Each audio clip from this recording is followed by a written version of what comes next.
Hey, welcome to the Shopfix channel, a community joined together for the love of woodworking.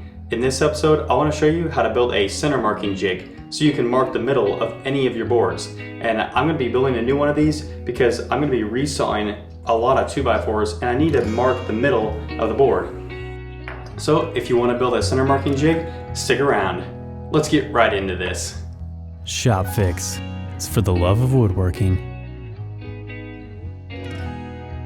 You'll want to start this project off with a nice square piece of wood. My piece of scrap wood that I used for this project was 1 1/4 inch tall and about 1 inch thick. After cross-cutting one end square, we can begin measuring out the length of this jig. And I made my jig 4 inches since I'll be working primarily with 2x4s with this jig. However, if you want to make this jig for wider boards, you want to make sure the length is longer than the widest board that you want to measure. In step 2, we'll precisely measure the center of the jig so we can reference this line to mark the location of our dowel holes and our pencil hole. The more accurately we can drill out these holes in our jig, the more accurate this jig will be when marking the center of a piece of wood. In the third step, we'll mark the location of where we need to drill our holes for our dowels and our pencil. The pencil hole needs to be marked in the exact center of the jig, and then the dowel holes need to be equidistant from that center point. In the fourth step, we'll be cross-cutting our dowels to the correct length. Compensating for a 1/2 inch inset into the jig itself, you'll want to make sure that the length of your dowels aren't going to be exceeding the thickness of the lumber that you'll be marking on. Now we'll go ahead and drill out our holes to inset our dowels into the jig. And this measurement was easy because I was using 3/8 inch oak dowels. And so I just got my 3/8 bit out, chucked that in, and then marked a 1/2 inch inset and got that locked in with my depth stop on my drill press. Now we can go ahead and drill this hole out and we'll have the correct depth at a 1/2 inch and we'll also have the correct diameter at 3/8 inch. Next, we'll need to drill a hole for the pencil right in the center of the jig. For a standard number 2 pencil, I found that a 9 32 inch diameter hole works perfectly for the width of the pencil. Next, we'll go ahead and glue the dowels into this center marking jig. Then we can simply tap them into place with a rubber mallet. Make sure not to put too much pressure onto these dowels, otherwise you might crack the wood in the process of tapping these in.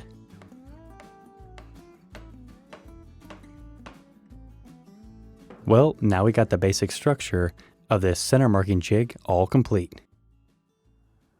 In the 8th step, we'll simply insert the pencil into the center of the jig, and if you use my 9 32 inch diameter hole, it'll have a nice snug fit.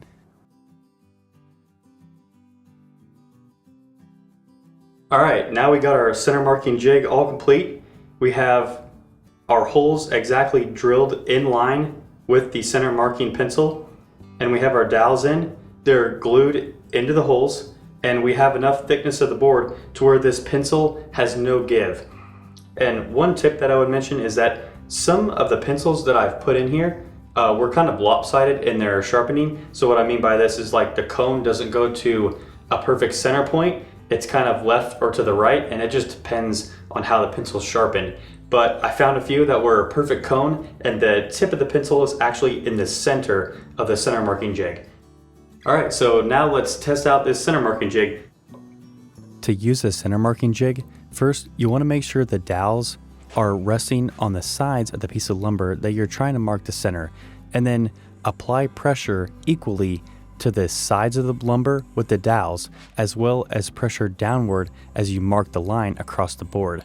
So it's kind of like you're twisting it to where the dowels are making sure they're locked onto the sides, as well as pushing down at the same time. So I'm turning it against the sides of the lumber, and while holding it in that position so it's tight, I'll push downward a little bit and then glide across, and that'll make a nice line right along the center point.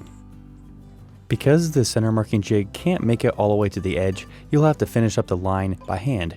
However, it's much easier than trying to make the whole line by hand, that's for sure. Now, I built this one specifically for smaller, thin boards, such as 2x4s. I work with 2x4s a lot, and I didn't want any excess wood here because it's just easier to handle. So I can easily use this on my 2x4s, and it's easy to work with.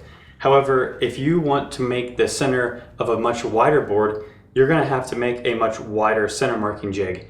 And you can do that. You can also build adjustable center marking jigs.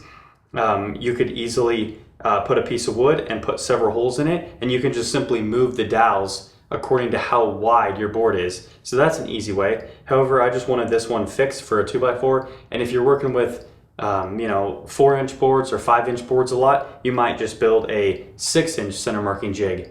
And so it's just easier to work with that way. I definitely wouldn't want to work with a really long center marking jig on this thin 2x4 because it would be hard to work with. This, I can just put it on there and make my center line. So that's a few tips for you, but it is one handy device and a really easy jig to make. Well, I really hope you enjoyed this episode on how to build a center marking jig. I wish you the best of luck with your future woodworking projects. Take care.